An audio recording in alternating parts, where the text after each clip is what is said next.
action. Alright, how's it going, guys? We're back to shot 2. Des, do you want a cold beer? Fucking kidding, man, with the mood I'm in today?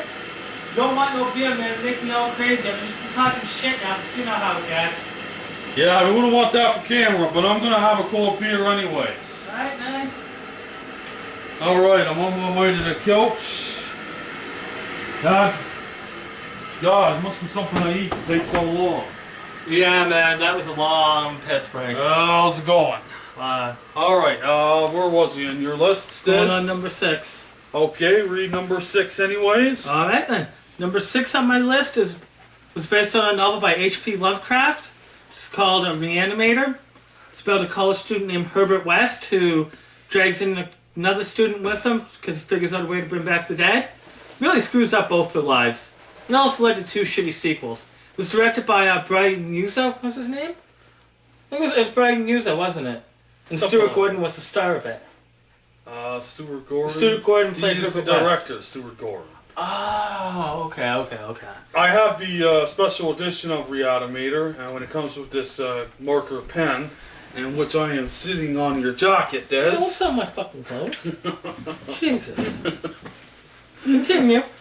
Alright. Stuart Gordon is actually does a lot of Lovecraft stories. Yeah. And the scene that really got was corrupted Reanimator is just, it's so fucked up. It's just the goriest zombie movie. There's all these zombies that go nuts in this in the hospital, and the father ends up getting knocked down, the girlfriend that he was banging, and there's even a scene in it where the zombie's head, which was one of the teachers, goes down on the girl, if you know what I mean. And that was pretty graphic, and Pretty fucking funny though. yeah, and there's a head that smashes right through the wall. Beyond Reanimator, the second one wasn't too bad. It was crazy. Not Beyond. The Bride of Reanimator. Beyond Reanimators where it took place in prison. And that one was the worst out of all 3 because it didn't have the other guy, just Herbert West in it. I just think anything after the first one was a colossal waste of time and money. Yeah, and Stuart Gordon also directed From Beyond, which was a great movie which watched together. That was an awesome movie. And they get set up to go to this institution, and that one was also based off Lovecraft. Yep. Stuart Gordon also directed a 3rd remake to a Vincent Price movie called The Pit and the Phantom, which I'm still looking for. I have a hard time finding that one on DVD. And then he did a couple of Masters of Horrors episodes, which one was a Lovecraft story, and he did one called The Black Cat, which, speaking of black cats, there's one right there.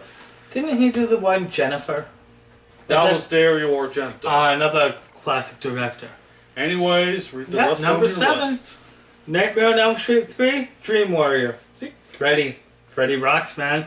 Number 3, it's one of the first horror films I ever saw, and I didn't sleep for a week afterwards. The special effects in that movie scared the shit out of me. Remember that one with the puppet, where he rips out his veins and makes him look like a puppet?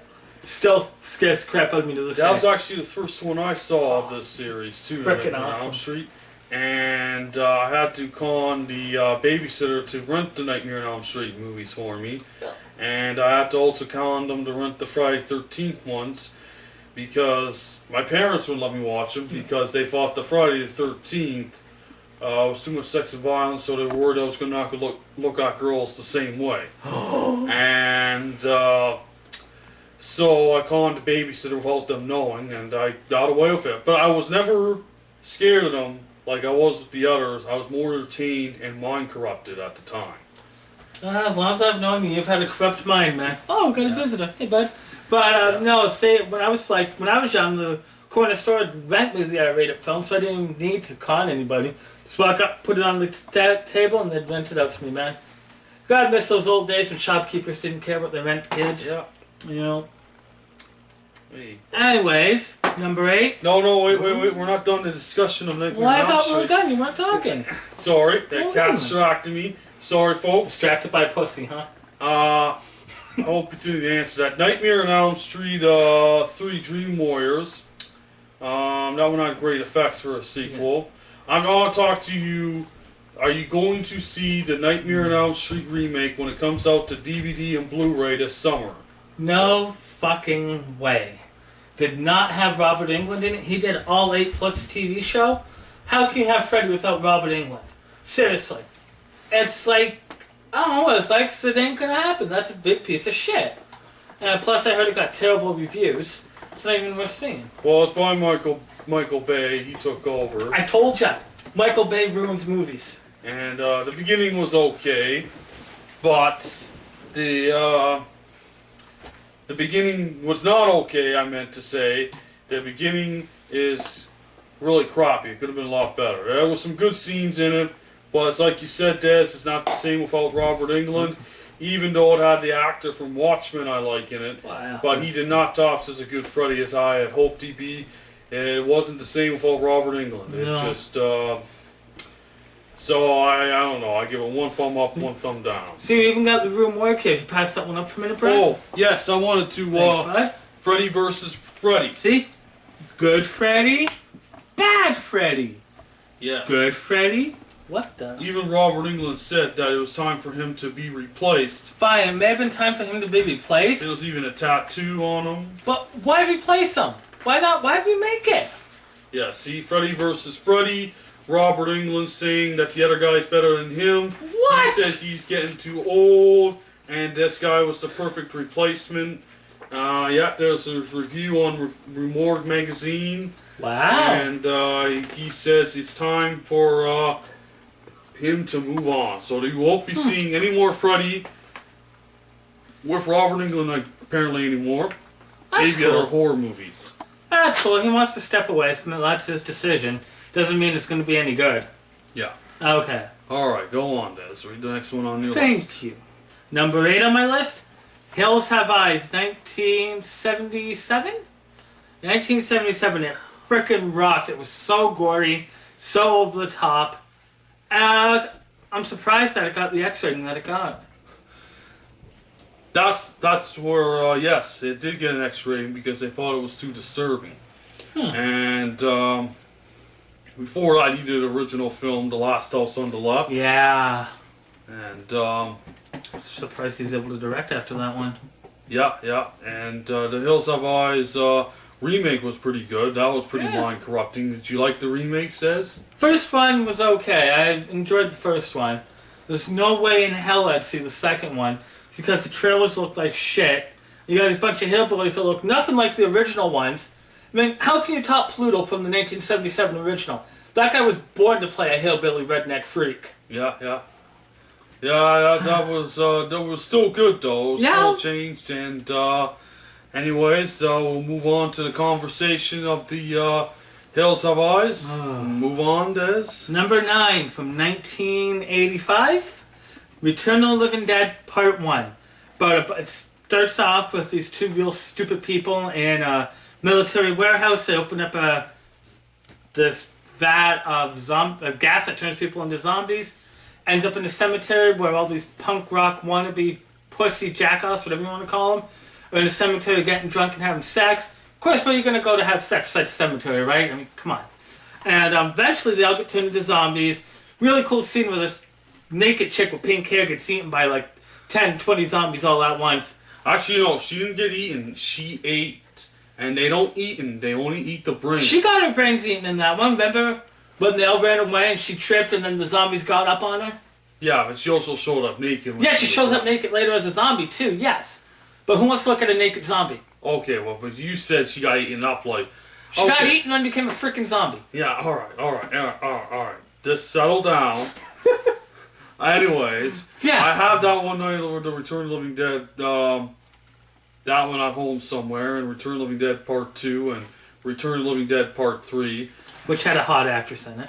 Which, I like Part 3 because this chick starts putting, like, needles into her fingers and all to her face and arms, and she starts to become this really zombie and starts to become more warped. Now, Return of the Living Dead Part 1 was okay, but I wouldn't say it was the best zombie movie of the 80s because, in my opinion, they only ate the brain and they didn't eat the organs or guts or the rest of the body like they do in the George Romero's film. and films, or the European films I liked, and that was just that I don't know, that bothered me. Just the brains. Like zombie. European zombie film right here, people. Okay. Yeah. And so that really bugged me. And it's actually based on George Romero's first film, which we talked about on this page today. Now, I never saw Return of the Living Dead Part 4 and 5. Were those any good, Des? I have number 4 sitting at my apartment somewhere, but that, I've just got it off the TV. That and number 5 are the biggest pieces of shit ever made. The special effects suck, the storyline sucks. I mean, come on, who the fuck's gonna turn a zombie into a weapon? Good premise, shitty ass movie. I wouldn't even rent it, buy it, watch it on YouTube, any of that bullshit. Just get rid of them permanently. It doesn't even exist to me anymore. Yeah, okay, Des, I'll take your advice and I'll read the last one on your list. Number 10 from 1988, Bad Taste by Peter Jackson. About a bunch of alien zombies that come down, and it is pretty damn funny. Got some really good gore scenes in it too. It's pretty corny, but I really did enjoy it. A scene I liked in Bad Taste, that one was a great classic. Yeah. Peter Jackson had handmade that whole movie, and that took them 4 years to make with his friends. And he did that a whole entire movie all by himself. And he directed it, did the makeups. He did it. He took over his parents' kitchen to make all the gore effects and everything. And he pretty much made the weapons, which is pretty amazing. Yeah. And that one, the scene I love was where the alien zombie eats the guy's brains out with a spoon. Yeah, that was a classic scene, wasn't it? Yeah. But what bothers me about that film, and a couple of the horror films of the 80s, where are the women? There are no women. In that movie, you know And what? that That's movie, a good and point. what was It the was other all one? guys that just got, and There was John one more. Carpenter's The Thing with Kurt Yeah, Russell, no yeah, woman. yeah. Those two have something in common. Weird, eh? Yeah, yeah. Wow. It was just no woman appeared, not even a mention. I would like to actually do like one movie without no woman and just guys, not a mention that these even in existence, like in a deep space science fiction type horror movie, Yeah, with yeah. just guys not knowing the full word of turn on means, and not even knowing what a woman would look like, not a mention ever. How does that Wow. sound? Sounds like a really bad, sounds like a... Yeah, you got me at lost words on that one, bud. Trying to keep it clean 'cause it's going on YouTube, so... That's a very interesting idea, Brent. Yeah, I think that would be really different. I don't know, I like that Well, idea. I'm sure all the gays out there would like it. Alright. Anyways. And, anyways, now I'm going to read my top 10 list. Ooh. Oh, Des, speaking Yo. of replaced with no woman, you was in jail, and you did some... I did some time in jail. Yes, I did. and there was no woman there, and you told me there was no... We had no session. pictures. We had no conjugal visits. We had access to a phone, but what are you going to do with a phone when there's 20 other men staring at you? Yeah. So you want to talk about a little bit about jails, the horror stories of jails? Was it like HBO's Oz? No, you're a bit off topic there, bud. Why don't you just read your list? We'll devote a whole other video to talk about my time in jail, okay? Alright, well, sorry about that. I did go off topic. I guess I just came up with this no woman talk.